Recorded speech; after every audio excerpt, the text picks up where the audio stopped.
All right, I'm going to be reading the next section of The Girl Who Could Fly. Here's chapter 4.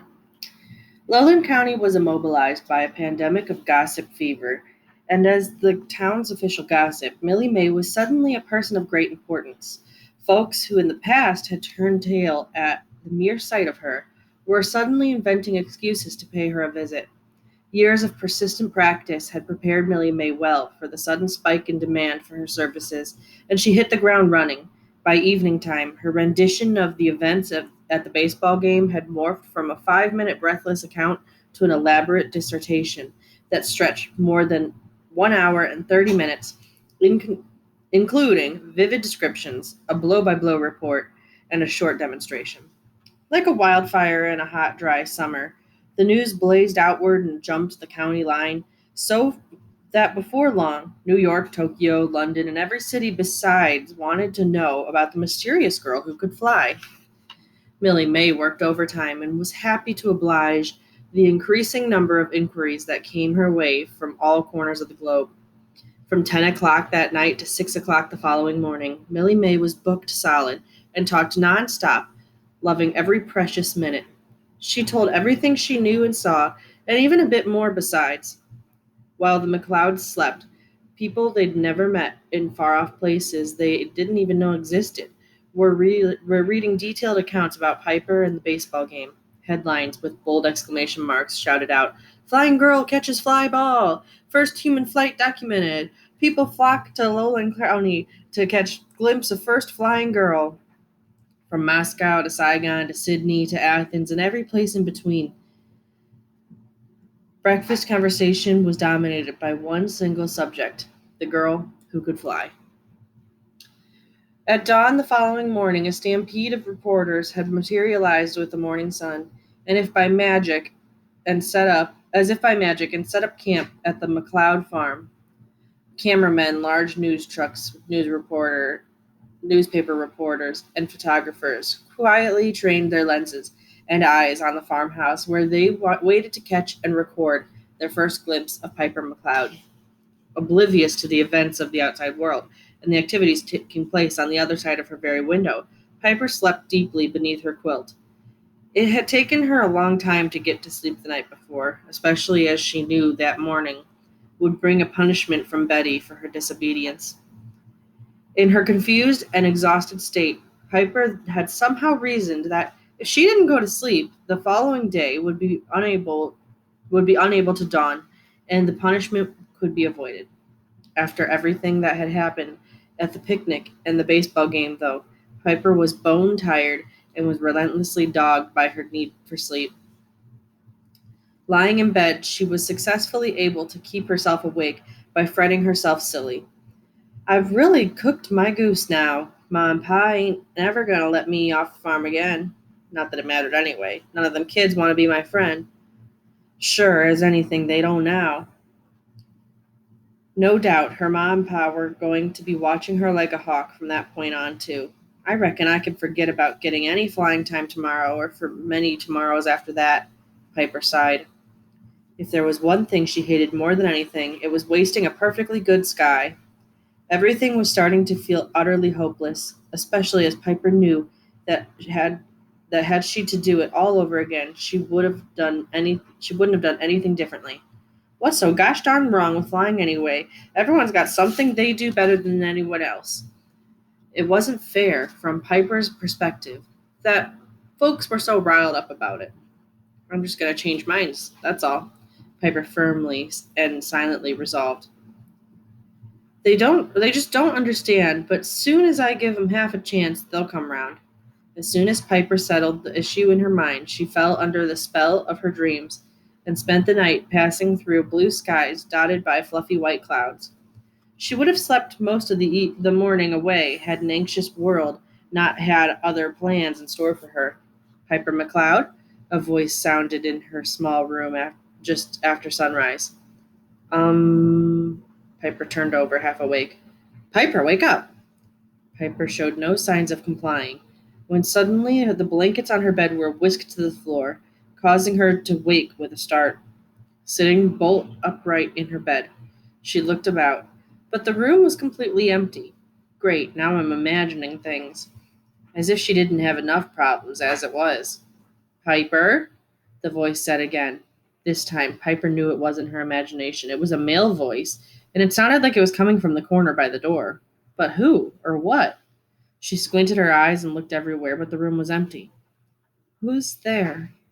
Don't be afraid, Piper screamed, leapt out of bed, and backed away from the corner of the room where the voice was coming from. I'm here to help you, the voice said. While that might have been true, Piper wasn't about to take any chances. Without turning her back to the voice, she quickly pulled up her curtains, allowing light to stream in. The morning sun hit the corner of the room, and by squinting her eyes just so, Piper was definitely able to see something against the door. But what exactly was it? It looked like an outline of a man or a wavy bit of air. But all the same, there was actually nothing there. Look in the window, an eager voice shouted from the farm yard below. It's Piper McLeod.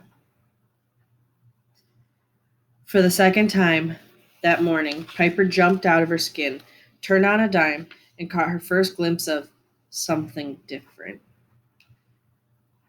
Piper's eyes, already opened wide, somehow grew wider to take in the fact that every available place on the farm was crowded with people. Lots and lots of people, and all different kinds of them, too. And not only people, but news trucks and equipment. A man with several cameras around his neck was pointing up at Piper with great excitement. That's her! It's Piper McLeod!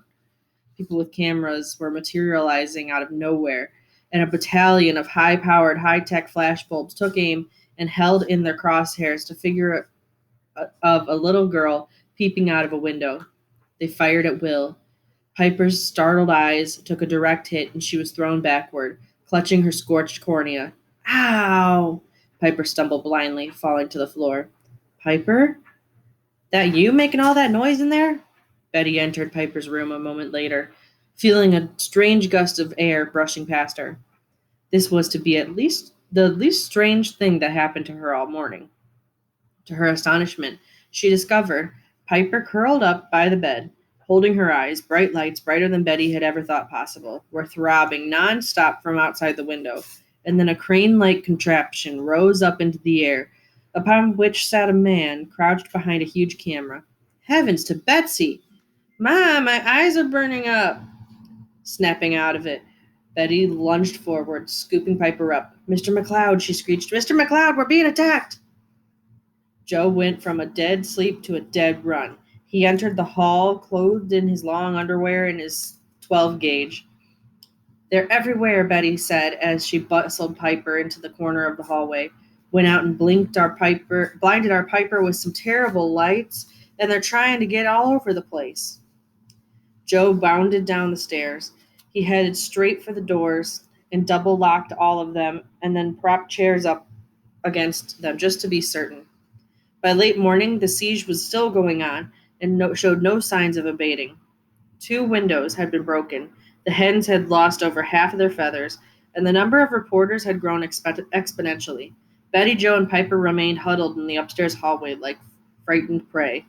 Thankfully, Piper's vision had almost completely returned, except when she looked too far right or left, and then it hurt like heck.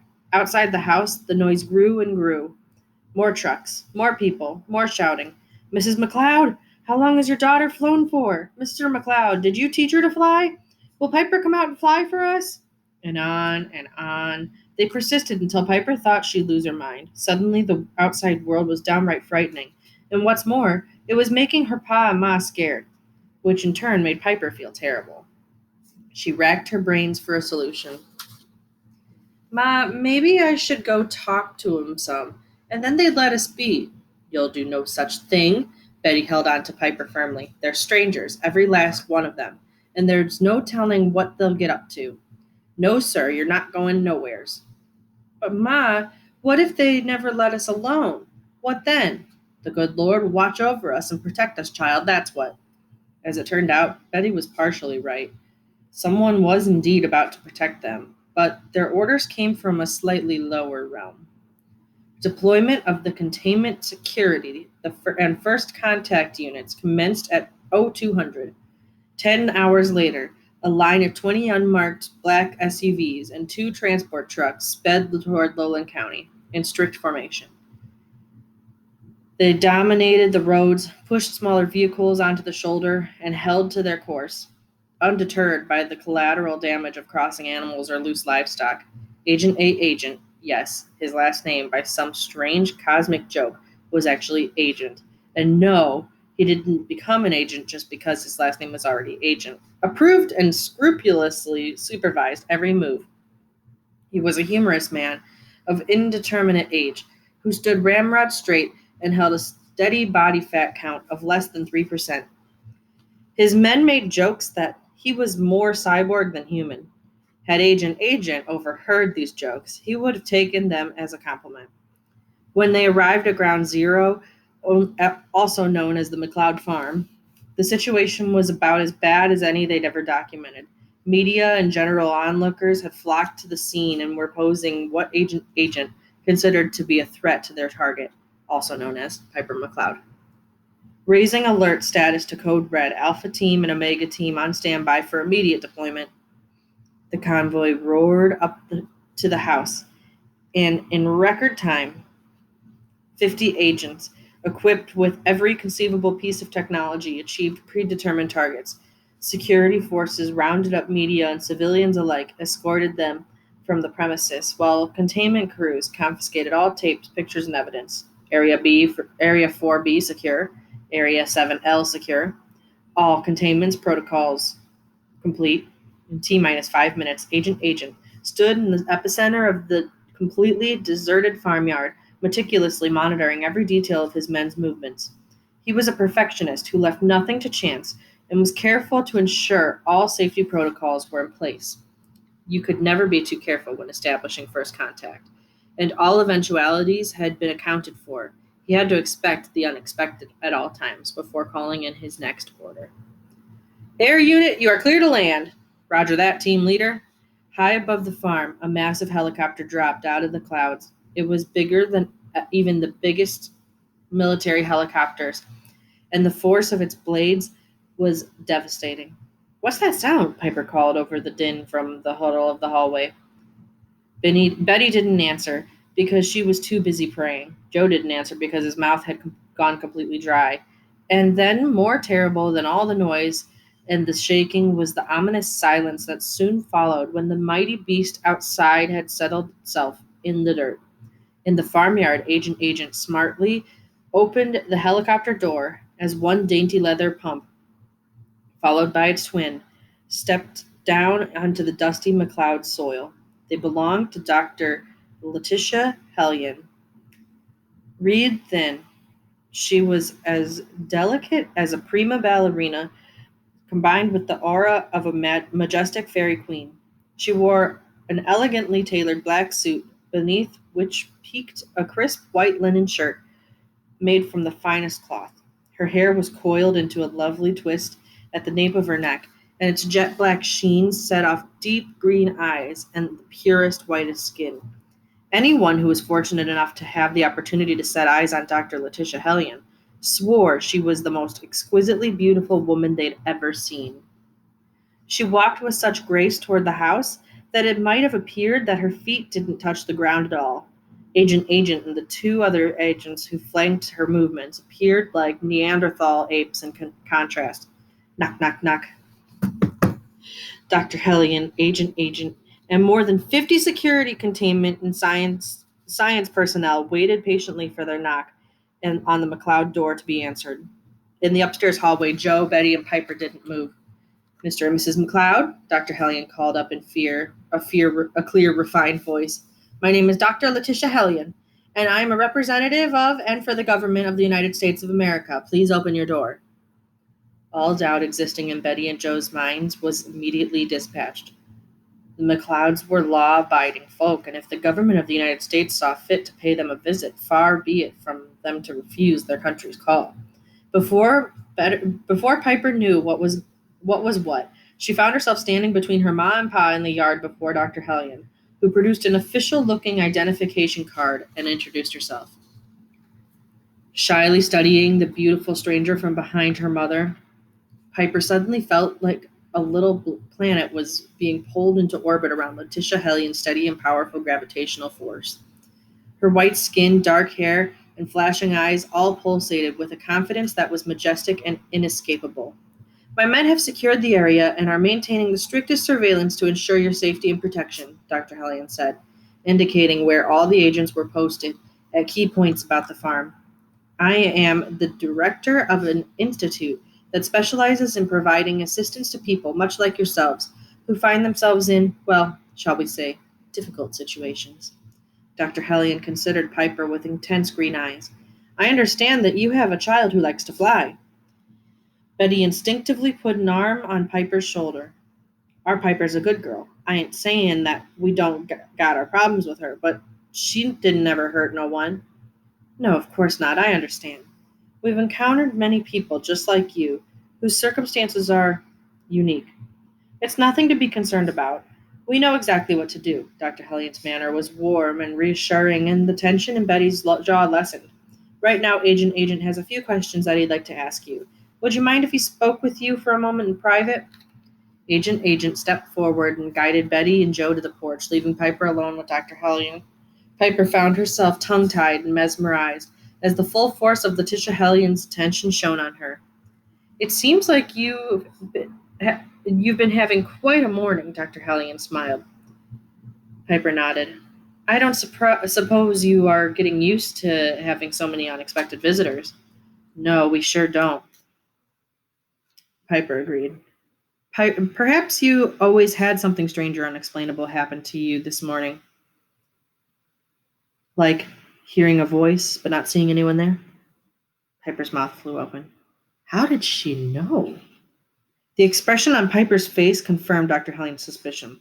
Perhaps we'll speak more about that later, but for now, Piper, why don't you tell me about your flying? Dr. Hellion spoke about flying as though commenting on the weather. Well, after all the trouble, Piper didn't know if she should answer. Letitia Hellion instantly saw the confusion in Piper's face and bent down so that she was eye level with her. Placing her hand on Piper's small shoulder, she held her wavering blue eyes in the strength of her green ones. I know that you don't know me very well, Piper, but I hope one day you'll think of me as a friend. If you let me, I could be someone who could really help you.